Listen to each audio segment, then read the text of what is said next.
दोस्तों आप लोगों को चार मसल्स के नाम दिए गए हैं। आपको बोला जा रहा है कौन सा इनवॉलेंट्री कार्य करती है, कौन सा अनैच्छिक कार्य करता है।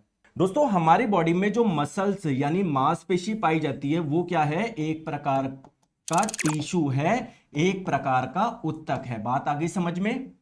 तो इसीलिए मसल को हम लोग मस्कुलर टिश्यू के नाम से भी जानते हैं, पेशीय उत्तक के नाम से भी जानते हैं।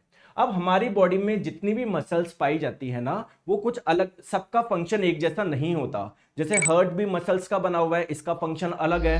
हमारी हड्डी के ऊपर जो मसल्स है उसका फंक्शन अलग है। तो जितनी भी मसल्स है उसको आप लोग तीन पार्ट में बांट सकते हो, या मैं बोलूं जितने भी मस्कुलर टिश्यू है उनको तीन पार्ट में बांट सकते हो। एक होता है स्केलेटल यानी कंकाल, एक होता है स्मूथ मसल यानी चिकनी मांसपेशी, एक होता है कार्डियक मसल यानी हृदय मांसपेशी।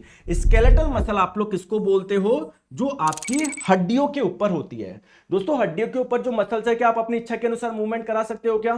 तो ये कैसी होती है, वॉलेंट्री होती है। ठीक है दोस्तों, ये जो हमारा मसल है ना वो भी बहुत सारी सेल से मिलकर बनी हुई है, बहुत सारी कोशिका से मिलकर बनी हुई है। तो अगर आप लोगों से पूछा जाए इसमें कोशिका का शेप कैसा होता है, तो सिलेंड्रिकल होता है, सिलेंड्रिकल होता है। क्लियर है क्या? आगे बात समझ में।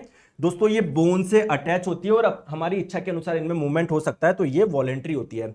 स्मूथ कौन सी होती है?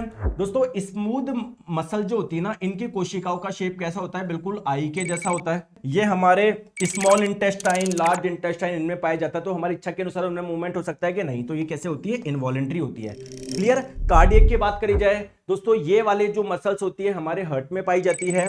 दूसरी बात बताए दोस्तों, ये भी इनवॉलेंट्री होती है। तीसरी इंपॉर्टेंट चीज अगर हम लोग बात करें कि कौन सी अनैच्छिक रूप से कार्य करती है, दोस्तों स्केलेटल तो ऐच्छिक रूप से कार्य करती है, तो ये तो नहीं हो सकता।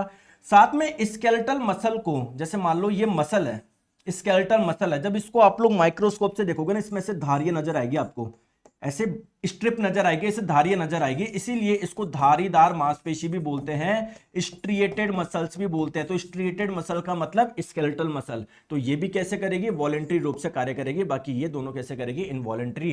2 और 3। आगे बात समझ में।